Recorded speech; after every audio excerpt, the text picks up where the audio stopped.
ontological status of information.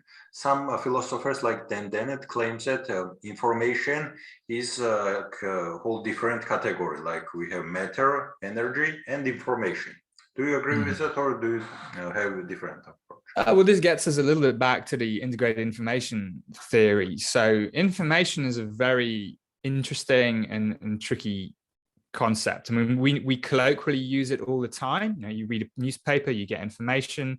We use it quite loosely when we talk about the brain, and especially when we're making analogies between the brain and the computer.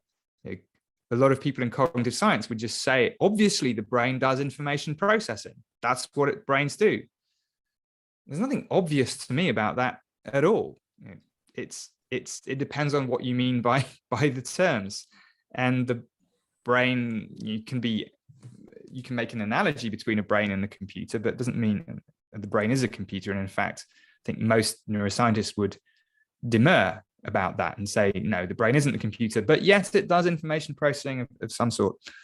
Why is it a problem to use it loosely? Well, there are at least two senses of the word information here.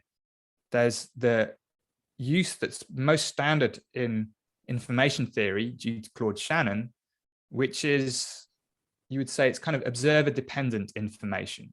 Like it's all syntax and no semantics. Right. And the origin of information theory was how to send messages more reliably in an error-free way. But you need an encoder and a decoder on each end to make sense of these messages. So yeah, when the neurons fire spikes, you can describe these in terms of information theory, but do they really mean anything to the system itself? Or is that just a way of doing statistics? Yeah. That's a typical way. We think we use information in most applications, and so you need an observer, you need some interpreter. But there's another sort of perspective on information, which indeed, as you mentioned, gives it a status that's much more fundamental to our picture of the universe. And here we get into sort of deep issues of the foundations of physics, not just cognitive science and neuroscience now.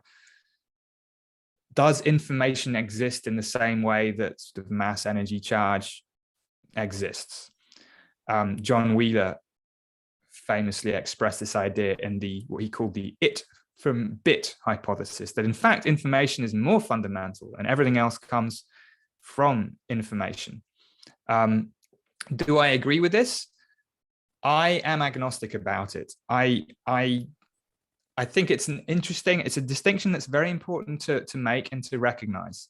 So the reason this relates to the IIT discussion is that IIT in some sense relies on this strong ontological interpretation of information.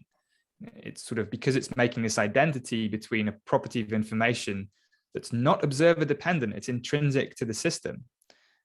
And Tononi and others will rightly make the point that being conscious doesn't depend on whether somebody else is looking at my brain or not. It's a thing. Brains are conscious or not, and so to make this identity relationship between integrated information and consciousness, you kind of have to assume that information, at least in its integrated form, exists and is not just something that observers describe. This is actually why it's really very, very hard to measure.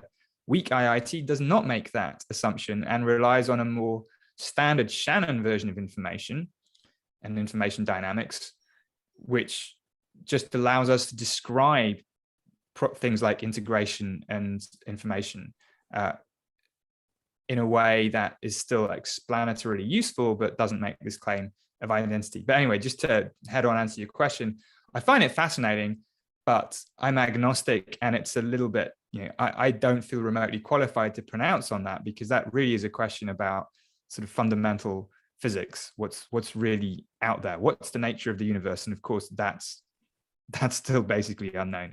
What is it? Superstrings? Who the hell knows? Yeah. Or I'm more sympathetic to quantum loop gravity than superstring. It is more in principle, seems more in principle verifiable than superstrings. One thing that follows from this, if we consider that information processing is not just a convenient metaphor for or model of speaking about consciousness, it logically follows that it could be realizable in artificial system. But you claim that we don't have knockdown argument for that artificial consciousness. Yeah, again, I'm disappointingly agnostic about this, and I'm very suspicious of people who make strong claims one way or the other. I mean, there's this idea, at least implicitly out there in a lot of writing and thinking, that artificial intelligence is on an inevitable trajectory towards artificial consciousness, that there'll come some moment where AI systems reach a threshold of intelligence. And this is often equated with what's called general AI. So the general capabilities of a human being. And at this point, or maybe some other point, the inner lights come on and this system is conscious. There becomes something it is like to be that system. There's two things that I worry about with this line of thinking. The first is the idea that consciousness is a function of intelligence. I just don't think this is true. I think intelligence gives us different ways of being conscious, but I don't think consciousness just comes along for the ride as levels of intelligence get higher. I think the origin of this idea is rooted in human exceptionalism. You know, this idea that we humans are smart and we're conscious and we want to be special, and so consciousness and intelligence go together. But of course, many other creatures, they're smart in their own ways too. It's also very questionable whether we are the smartest creature around. In some ways, yes, other ways, definitely not. And the most fundamental kinds of experience that we might have are very closely geared to basic survival needs, things like disgust, fear, hunger, thirst. You don't have to be that smart to suffer. You just have to have a body. And so this is the other thing that causes me to suspect this line of thinking is, why should consciousness be assumed to be substrate independent? So by substrate independent, it means that, you know, a computer programmed the right way could be conscious. But if it was substrate dependent, maybe it can't be. It really depends on what the thing is made out of.